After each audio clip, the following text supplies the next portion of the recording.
Welcome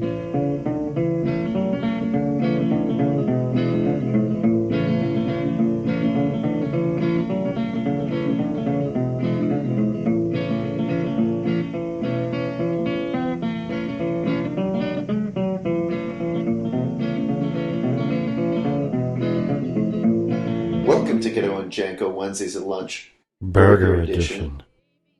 Did you say that? Did I say anything? Yeah. Yeah, I said something. Because I can't see your mouth, so it just looked like you lip synced along with me and didn't say anything. This week we went to Cosmos in NDG on Sherbrooke Street. Tiny little diner, maybe a dozen seats there, Yeah, something like yeah. that. We each got a burger. I got a breakfast burger, which is a cheeseburger with bacon and an egg on it. Yep. Matthew, you had the same thing but with no egg Yep. and no tomato. Uh, All I've said so far is like, yep. I feel like I could do the whole podcast this way. yep. Mm-hmm. And so what were your immediate thoughts? So originally we went to Dic Ann's. Dic Ann's was pretty pissed off at the city. They are, and I have my beefs with Dic Ann's too because I can never get a burger from there. Never This had is one. this is true. So Dic Ann's had a location maybe last year, or the year before, in downtown Montreal. You were never able to try it though. It No. was there for like a year Yeah, before shutting down. Why were you never able to get a Dic Ann's burger? they're just never open. I That's not would true. They were open like 6 days a week. well, I would see some. Yeah, sometimes I'd see they were open, saw people in there enjoying their burgers, but it Sure. was never at a time when I could have a burger. Okay, like when you passed by and they were open, you weren't hungry. And when you were hungry, they weren't open. Yeah. Sundays were a day when I really wanted to go, and they were always closed Sundays. They were closed, after 6 o'clock during the week. I always took for granted, I guess, that I would just go the next time, and then one day they weren't there anymore. It's a sad story. And I hear stories about people going in. It's like, oh yeah, I go in all the time. I get 8 little burgers, and square patties. Put them in my pockets, eat them later, and you're I would getting. not put one of those burgers in my pocket. It's a very drippy type of burger. Hmm. They even give you a popsicle stick just so you can lift it off the plate without dirtying your fingers. Ah, But yeah, so we went to Dic Ann's out on Saint Jacques in NDG, and we pulled up, and they had a sign in the window that sounded like they were very upset with the city of Montreal, where it was like, due to the complete disregard of local businesses and endless road work that the city of Montreal has put upon us, we are closed.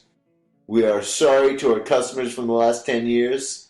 It's the city's fault. yeah, closed effective immediately. Yeah. And it's a shame because I even looked it up online yesterday, and there was a map of all the Dic Ann's locations, and I saw the downtown one. I was like, wait a second, I think that one shut down.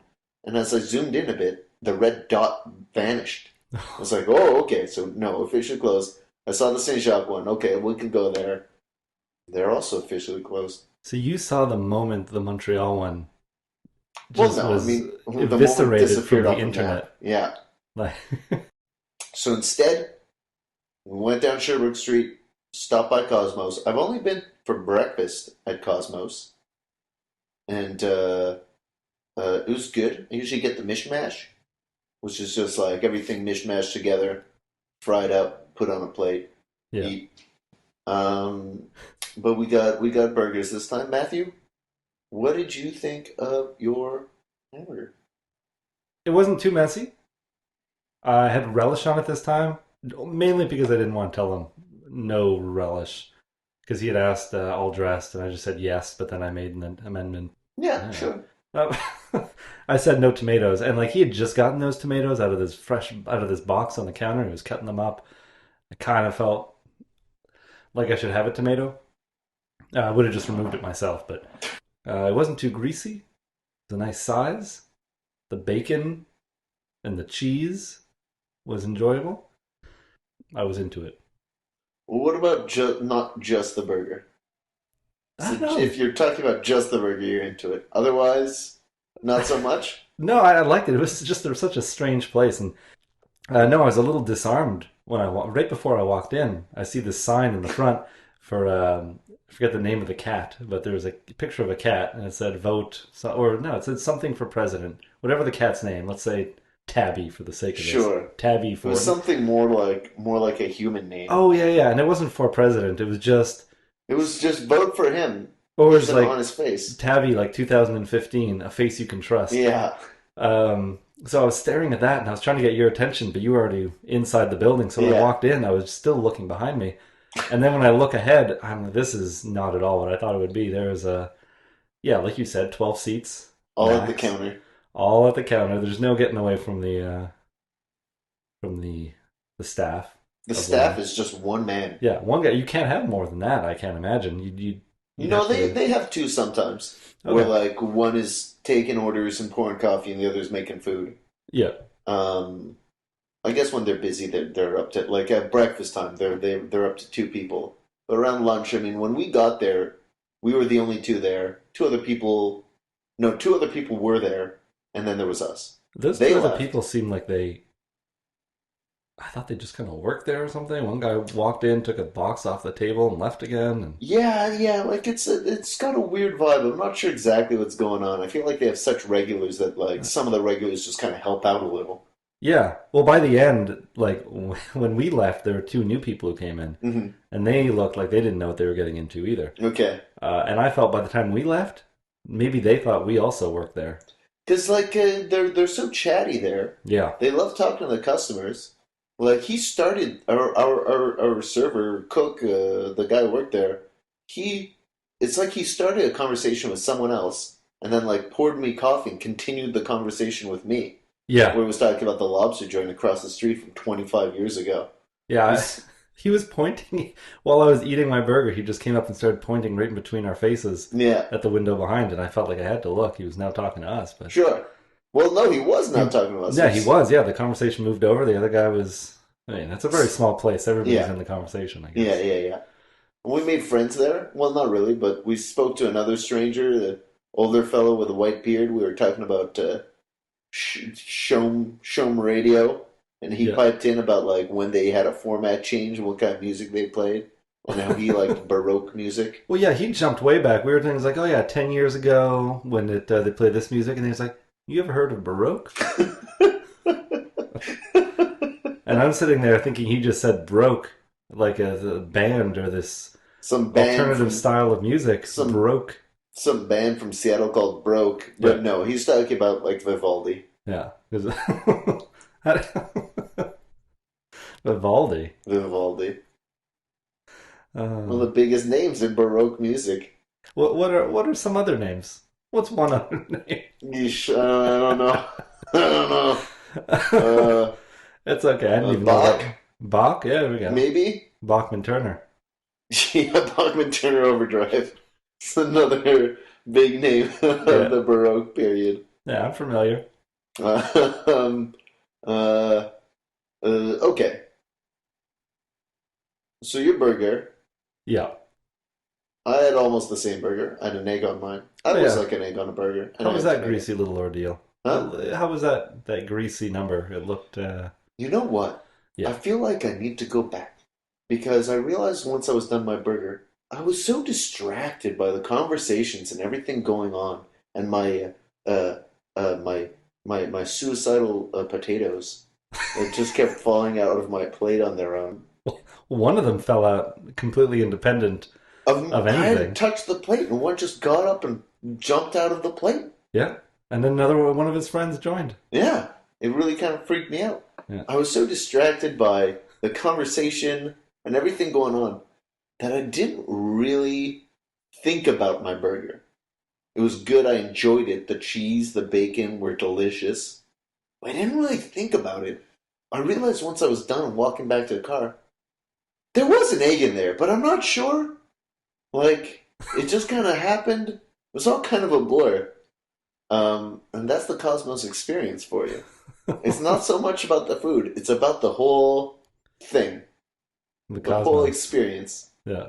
It's its own space. So on the topic of eating Yeah, food, I have a friend's birthday coming up, and he wants to go for sushi. sure. And I was thinking about this place that opened up, Okay. and I can't think of a situation where it wouldn't be weird to go to this place. It is one of those places you can eat sushi off of a naked woman. Oh, really? Yeah, yeah, they have one of those in Montreal. How much does that cost? I imagine pretty expensive. I think maybe like for a group of like four or five, six, something like that, maybe $200, which isn't terrible in the end. It's not that bad, I guess. But like, what kind of people are going to that place? Because it's not, you don't go there because you just want sushi and you're going to eat it. Like you go there as like a Because it's an like event. titillating to Yeah, eat food off a woman. yeah. It's weird to say the least. A little objectifying, just a little.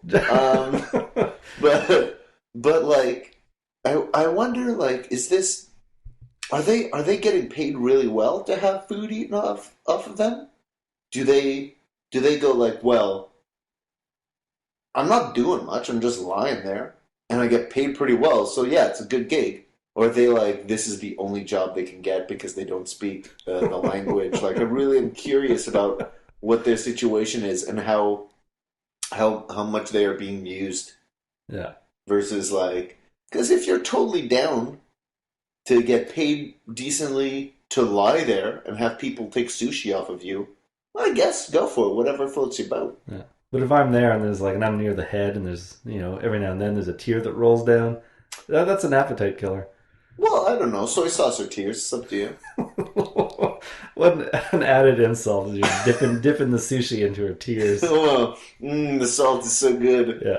Or if you just sit beside her, like if because there's different positions. One person's going to be at the feet, the stomach, the Sure, head. sure. I want to be the guy at the head, just whispering insults and like horrible things to her So all the time. dark. So dark. So where is this restaurant I don't know where where I you would did. be whispering the terrible things to No, I wouldn't actually do that, but I wouldn't actually want to be by the head either, because I don't mm, want to have to make conversation. I would feel obliged to make conversation. w- I'd would probably you just keep feel more apologizing. comfortable if her eyes were closed? Yes. Oh, definitely. Okay. Yeah. Closed eyes. Yeah, because then otherwise she's looking around at you, going like, "What? There's only one piece left. Is someone going to eat that so I can leave?" Yeah. I don't like. Also, like she would. I feel like she would judge me because when you go to a sushi place, normally it's all you can eat, and you just eat way more than you need. And she's just going to Sure. be there, probably in pretty fit condition if I'm going to be eating food off of her. Mm. And yeah, I don't want her to judge me. And if her eyes are open, she's looking, she's tisking or doing whatever. Also, I don't know if she'd be Asian. I assume she would be. Yeah, I just did too. That I assumed that she would be Asian. Yeah. Because that's the only version of this sort of thing I've ever seen in a Yeah. movie or anything. Yeah, so I don't know. I would look into it. When I did look into it, there was like an interview process. Really? Yeah, they don't just let anybody go, I guess. To make sure you're not a creep? Yeah. What is the interview process? Um, Please let me know all the information you have. I'm curious. I really didn't delve too deep into it. I just saw that there was an interview process. You have to call, you have to make the appointment, and they're going to screen you beforehand. Okay. Um, which makes sense. You don't just want, Anyone eating food off of you? yeah. we could we could go there one day. I suppose. Burgers. Yeah, I don't think they have burgers. Eating burgers off of a lady? That seems even grosser. It Like somehow sushi seems a little cleaner to eat off of a person. yeah, a little more dignified. Yeah, than like a hamburger. Well, that's what I want. I want to eat like a drippy, greasy, cheese dripping off burger off a person, Yeah. just to really degrade them. This is one step Put towards some becoming ketchup in their belly button, dip my French fries in there. gross. Uh, Say I want a second belly button for my mayonnaise. yeah. Sometimes they have little dips in there, like clavicles and stuff. You could, Oh yeah, you yeah, know, yeah. depending on the build. Uh, but that to me that seems like something a villain would do, like this really well off super villain. Not even super villain, just someone in a white suit. Like a Bond villain. Yeah, like a white suit, eye patch, a big aquarium with sharks in Yeah. it, and you're just sitting there